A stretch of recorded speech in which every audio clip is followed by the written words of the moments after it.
questions up to now? Okay. The current North Anna license does not address in-situ gas cavity sampling. That's rather obvious. And we do plan to address cavity gas sampling in a separate licensing action following this LAR submittal. We're not exactly sure what that package is yet, but we will be making that submittal.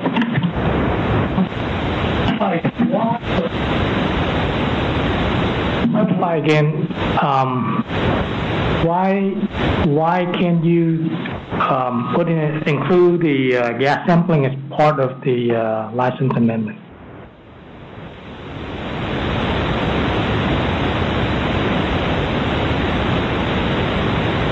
Well, we possibly could. I don't want to rule that out, but we're getting some feedback thinking that it may be an exemption to some regulation or rule, may not be, or may be both.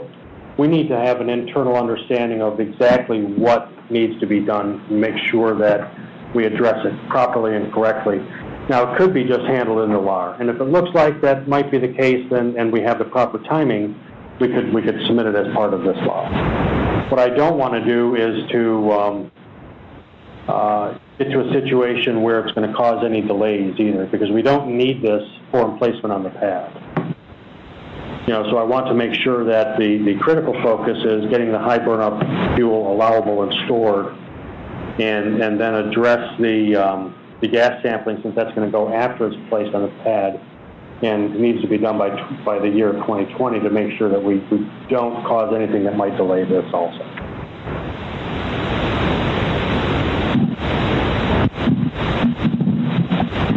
Hi, so Michelle Sampson. I did want to note, it certainly is, your choice whether to include it with this license amendment or in a later license amendment. I think either could be a possible approach. What is important is, as you look at preparing this license amendment request, the environmental report that goes with it should, to the best of your knowledge, incorporate consideration of the things that you might be doing as part of the demonstration project. So if you know that gas sampling is a future action, I think it would be worthwhile to go ahead and incorporate it into the environmental report that would accompany this amendment. Okay. Good point. Thank you. Hey Tom, I have a question regarding radiation protection. So the sampling is not going to be part of this. So, but in terms of the addition involved, this license in terms of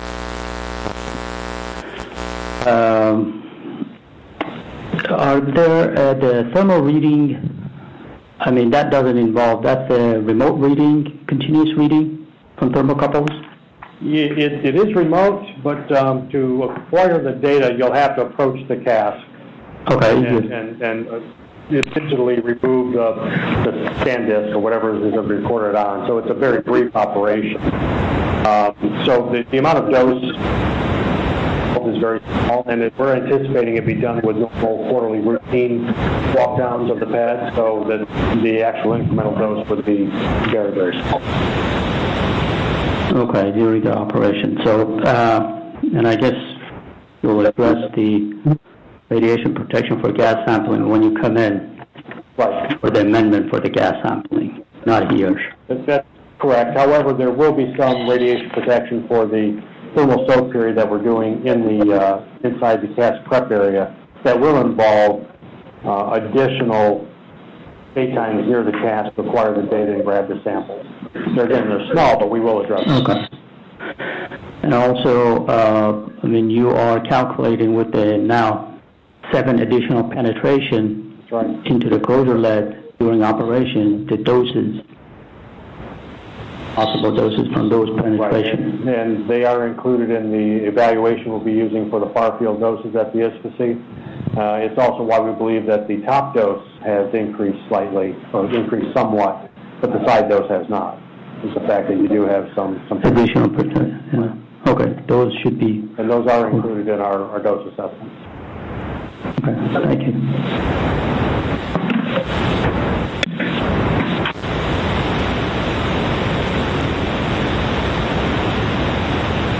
Any additional questions before I turn this over to Mr. Rich Ritter to talk about license renewal?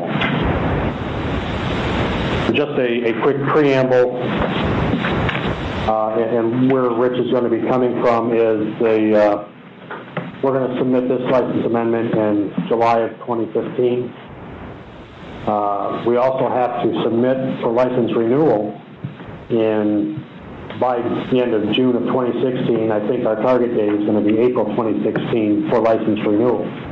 So we have some overlap, obviously, for license renewal and for this program. Now, the license renewal portion isn't going to necessarily include Hiberna, because it's not approved yet. So we have a leapfrog approach that needs to be laid out, and so that's what he's going to try to address here in these next few slides.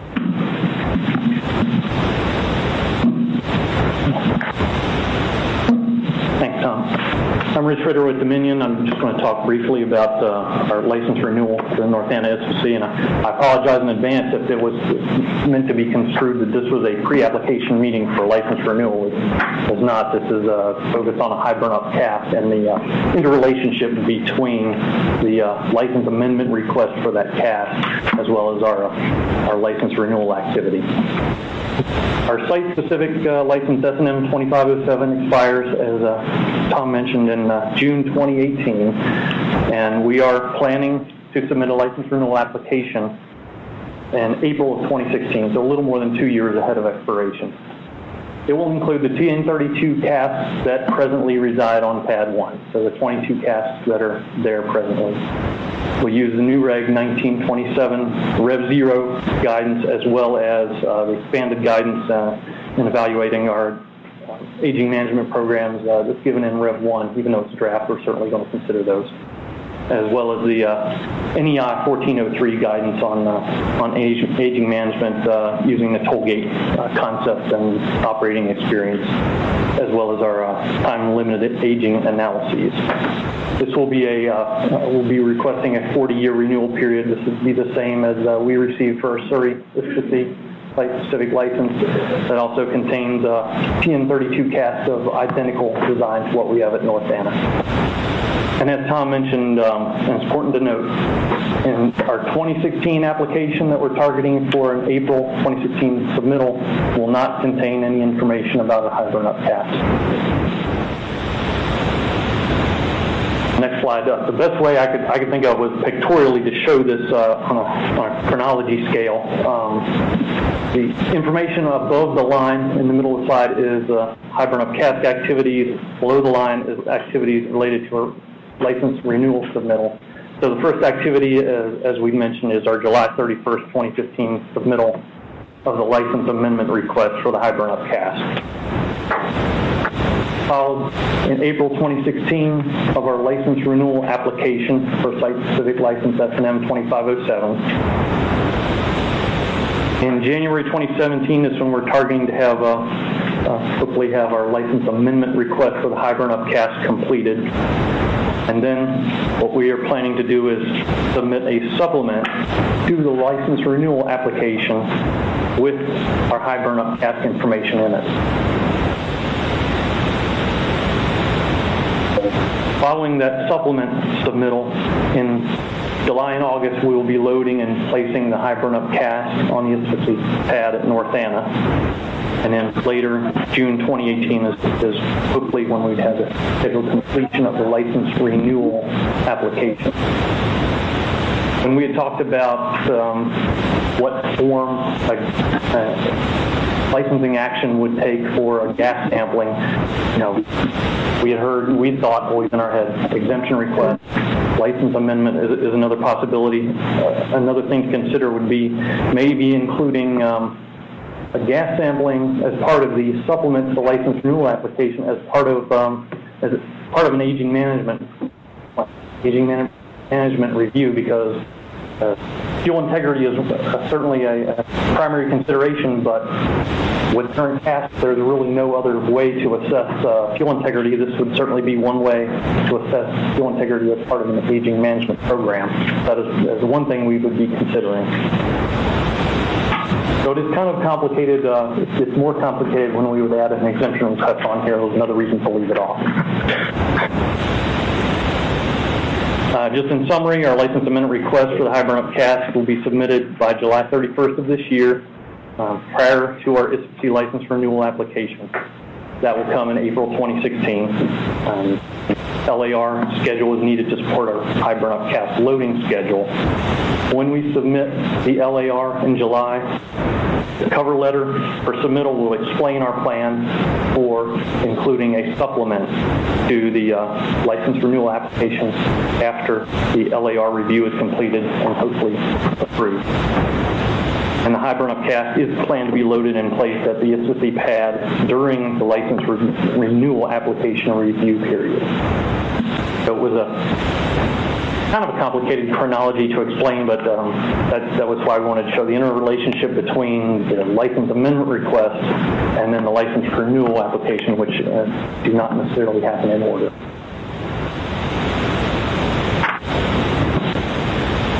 Are there any questions on that? Brief summary. Based on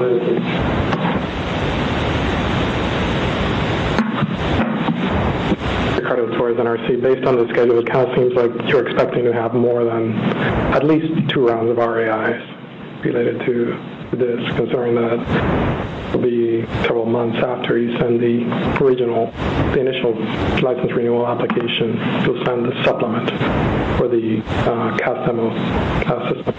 I imagine it would be expected to have a round of RAIs for the original application and a round for the supplement. Okay. And I have a follow-up question. Actually, I also wanted to mention that in New York 1927 Revision 1, we actually have new sections for amendment applications submitted during the review of the renewal application and after it's been issued. So, and we are actually finalizing some enhancements to that section right now. So, I suggest you look at that section when developing that. What are the plans for the lead system inspection? I don't know if it's too early enough, but what are your plans for conducting a lead system inspection for the renewal application? Would that be before you submit the application or sometime after? Actually, performing the lead system inspections, we have done a fair amount of inspections already associated with the earthquake we had. We had a lot of protective cover, bolt inspections, NEMA box inspections, looking at the cast, doing radiological surveys. We have done a significant amount of inspections already. I'll have to look and consider if we would have those completed in time for, probably would be beyond the April 2016 date. Okay. We have, if anything additional would be done.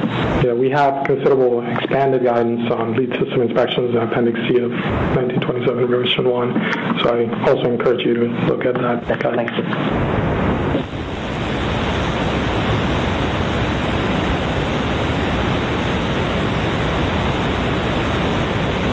This is John Nguyen from the NRC. So looking at slide 22, so you're expecting the license renewal is going to be complete within this 26-month period.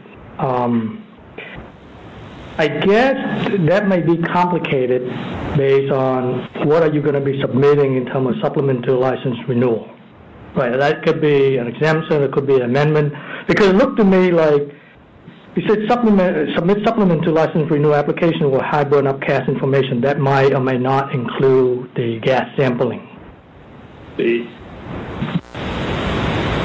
That may be a location for the gas sampling, but it's probably the outside edge of when we'd want to submit something for that. So I'm thinking that depending on what makes sense, that would be the latest that we'd want to submit that. Okay. So within the 26-month period, maybe got to be sensitive in terms of, high quality, again, I'm just repeating, high quality application. And if there's 2 rounds of RAIs, got to be prompt in terms of provide responses back to us. Well, you see this, I see where you're coming from. This is complicated as it is, and trying to find the right area and right bucket to put it in is not easy. Right. I appreciate that. Thank you.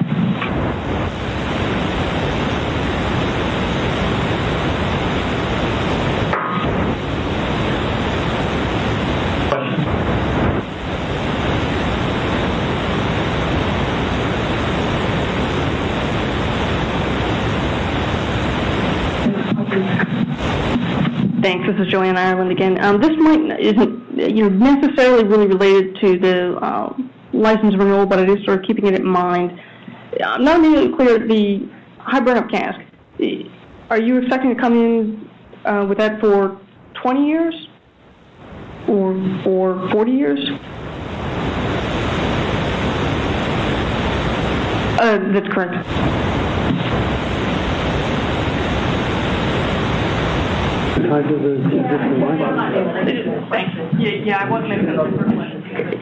Yeah, I think that is more a question that would be associated with our certificates. Because this is a license, they will need, it will be approved under their license. So it will be, if their license is renewed for 40 years, unless we actively limit the time frame for this cask, it will be approved in the license.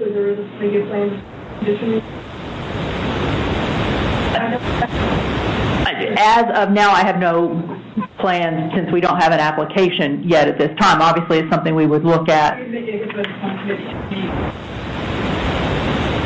I guess to repeat your comment so that people on the phone can hear it. The question was, would it be necessary for the NRC to limit the approval of the demonstration cask to 20 years? And from a licensing perspective, I think we certainly will have to wait and see what the application contains.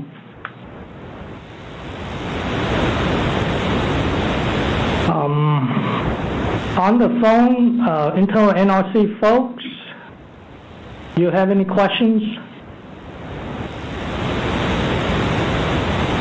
Going once, twice, too bad.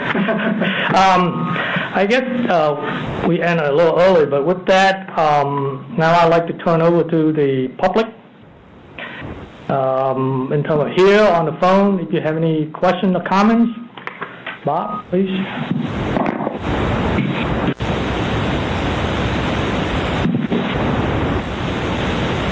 I have a question. There's a gentleman here that wanted to speak first, so if you could hold on for a second, we would appreciate it.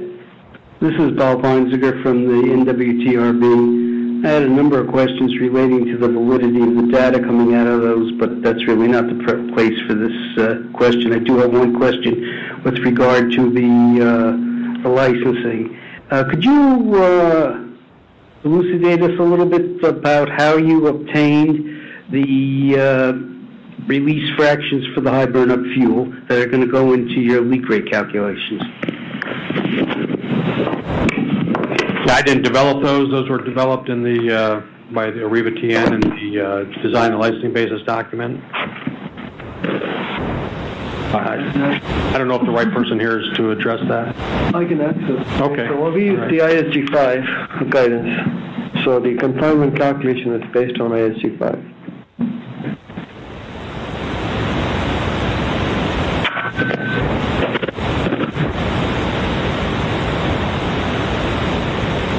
Bob Weinziger for the NWTRB again.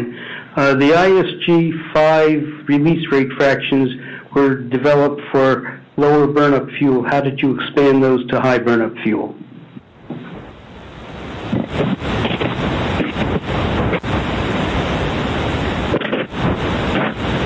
Again, this is based on the license precedent for TN68 high burn-up, COC 1027. The same fractions were employed, and it was approved. And then for the TN40 HT site-specific license, ISG 5 methodology was employed. All right, thank you. There was a gentleman on the phone.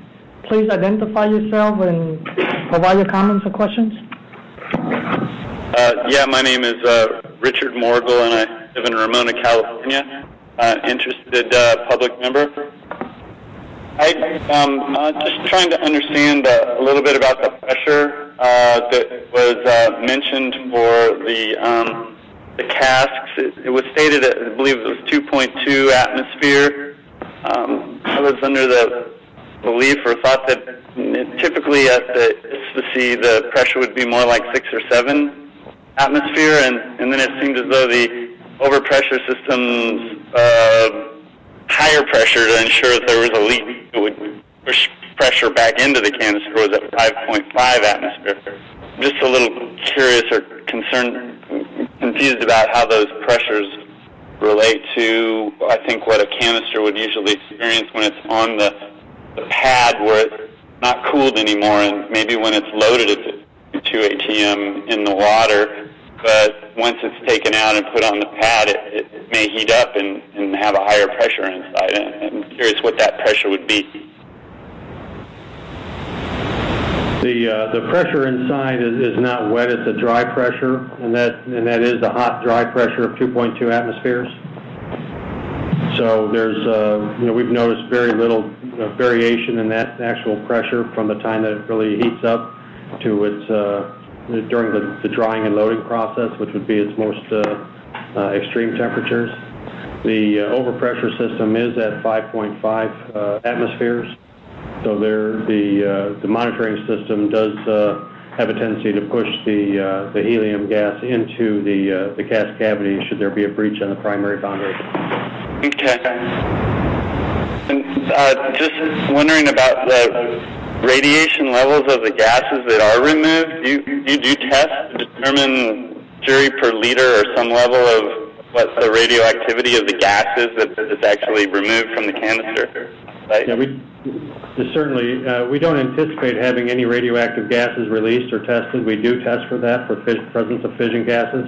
Helium itself does not become activated to any significant degree, so it's not radioactive when it comes out of the cask. That does change, of course, if there is a breach in the fuel cladding and you do have the presence of krypton-85. We are testing for that, and it is the process for removing the gas does not allow any of that gas to escape to the atmosphere, or even maybe a very small amount would be released, and that has to be monitored. But well, in the interest of time, I'm going to try to allow the folks 2 questions, and if we still have time, then I can come back. Thank you. Thanks. Anyone else on the phone?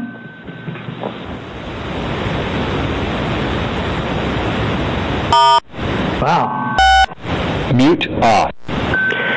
Since you have another question, please go ahead. Thank you. Just wanting to understand a bit more. You said that typically there'd be no radiation in that hydrogen gas that's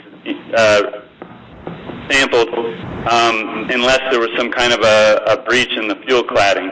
So typically in a site, the helium gas in the canister, there's no radioactive component in the helium itself.